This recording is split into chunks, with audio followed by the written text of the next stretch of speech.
بسم اللہ الرحمن الرحیم۔ السلام علیکم ورحمۃ اللہ وبرکاتہ۔ یہ دعا نیند کا بٹن ہے۔ محترم ناظرین، نیند اللہ تعالیٰ کی بہت بڑی نعمت ہے۔ انسان سارا دن دنیا کے کاموں، پریشانیوں، تھکن، ذہنی دباؤ اور فکروں میں مبتلا رہتا ہے، لیکن جب رات آتی ہے تو اللہ تعالیٰ اپنے بندوں کو سکون، آرام اور راحت عطا فرمانے کے لیے نیند جیسی عظیم نعمت عطا فرماتا ہے۔ اگر انسان کی نیند ختم ہو جائے تو اس کی زندگی بے سکونی، اضطراب اور بیماریوں کا شکار ہو جاتی ہے۔ اس لیے قرآن پاک اور احادیث مبارکہ میں سکون، آرام اور نیند کی اہمیت کو بار بار بیان کیا گیا ہے۔ بعض لوگ رات بھر بے چینی، خوف، وسوسوں اور پریشانیوں میں مبتلا رہتے ہیں، لیکن اللہ تعالیٰ نے اپنے پاک کلام میں ایسے الفاظ بھی نازل فرمائے ہیں جنہیں پڑھنے سے دل کو سکون، ذہن کو راحت اور نیند میں آسانی انہی مبارک الفاظ میں سے ایک آیت ہے، فَضَرَبْنَا عَلَىٰ آذَانِهِمْ فِي الْكَهْفِ سِنِينَ عَدَدًا۔ یہ آیت سورۃ الکہف کی آیت نمبر 11 ہے، جس میں اللہ تعالیٰ نے اصحاب کہف پر کئی سال تک نیند طاری فرمانے کا ذکر فرمایا۔ اسی وجہ سے بہت سے بزرگ اس آیت کو سکون، آرام اور پرسکون نیند کے حوالے سے پڑھتے تھے اور اسے نیند کا بٹن کہا جاتا ہے، یعنی ایسی آیت جو بے سکونی کو ختم کر کے اللہ تعالیٰ کے حکم سے انسان کے دل کو سکون عطا کرے۔ قرآن پاک میں اللہ تعالیٰ نے نیند کو اپنی قدرت کی نشانی قرار دیا ہے۔ اللہ تعالیٰ فرماتا ہے، وَمِنْ آيَاتِهِ مَنَامِكُمْ بِاللَّيْلِ وَالنَّهَارِ، اور اس کی نشانیوں میں سے ہے تمہارا رات اور دن میں سونا۔ اس آیت سے معلوم ہوتا ہے کہ نیند صرف جسمانی آرام نہیں بلکہ اللہ تعالیٰ کی ایک عظیم نشانی ہے۔ ہوتا ہے کہ نیند صرف جسمانی آرام نہیں بلکہ اللہ تعالیٰ کی ایک عظیم نشانی ہے۔ انسان چاہے کتنی ہی دولت جمع کر لے، اگر اس کی نیند چھن جائے تو وہ سکون حاصل نہیں کر سکتا۔ اصل سکون اللہ تعالیٰ کی طرف سے عطا ہوتا ہے اور وہی اپنے بندوں کے دلوں پر اطمینان نازل فرماتا ہے۔ قرآن پاک میں ایک اور مقام پر اللہ تعالیٰ فرماتا ہے، وَجَعَلْنَا نَوْمَكُمْ سُبَاتًا، ترجمہ، اور ہم نے تمہاری نیند کو راحت بنایا۔ یہ آیت اس حقیقت کو واضح کرتی ہے کہ اللہ تعالیٰ نے نیند کو انسان کی تھکن دور کرنے اور اسے سکون پہنچانے کا ذریعہ بنایا ہے۔ جب بندہ اللہ تعالیٰ کا ذکر کر کے سوتا ہے تو اس کی نیند میں برکت پیدا ہو جاتی ہے، ڈر اور خوف ختم ہو جاتا ہے اور شیطانی وسوسے دور ہونے لگتے ہیں۔ اسی طرح اللہ تعالیٰ فرماتا ہے، الا بذکر اللہ تطمئن القلوب، انہی ذہنی دباؤ اور خوف میں مبتلا رہتا ہے۔ دنیا کی دوڑ، پریشانیاں اور مصیبتیں انسان کو تھکا دیتی ہیں، لیکن جب بندہ اللہ تعالیٰ کا ذکر کرتا ہے، قرآن پاک کی تلاوت کرتا ہے اور دعاؤں کے ساتھ سوتا ہے تو اس کے دل پر سکون نازل ہونے لگتا ہے۔ احادیث مبارکہ میں بھی سونے سے پہلے اذکار اور دعاؤں کی بڑی اہمیت بیان کی گئی ہے۔ حضور نبی کریم محمد صلی اللہ علیہ وآلہ وسلم سونے سے پہلے مختلف دعائیں پڑھتے تھے اور اپنی امت کو بھی یہ تعلیم دیتے تھے۔ ایک حدیث میں آتا ہے کہ آپ صلی اللہ علیہ وآلہ وسلم سونے سے پہلے آیت الکرسی پڑھنے کی تلقین فرماتے تھے اور فرماتے تھے کہ جو شخص رات کو آیت الکرسی پڑھ کر سوئے، اللہ تعالیٰ اس کی حفاظت کے لیے فرشتہ مقرر فرما دیتا ہے۔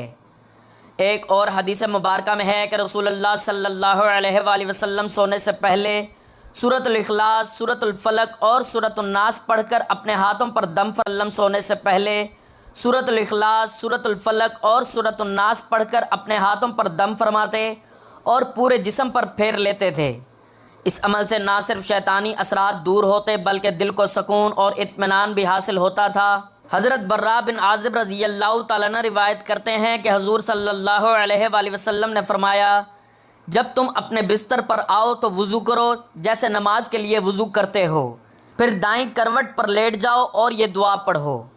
اس حدیث سے معلوم ہوتا ہے کہ اسلام انسان کو سونے کے آداب بھی سکھاتا ہے تاکہ اس کی نیند عبادت بن جائے، اور اس کا تلاوت نے لوگوں کے دلوں کو سکون عطا کیا۔ اصحاب کہف کا واقعہ اس کی سب سے بڑی مثال ہے۔ جب چند نوجوان اپنے ایمان کی حفاظت کے لیے غار میں پناہ لینے گئے تو اللہ تعالیٰ نے ان پر ایسی نیند طاری فرما دی جو کئی سال تک جاری رہی۔ یہ اللہ تعالیٰ کی قدرت کا عظیم معجزہ تھا۔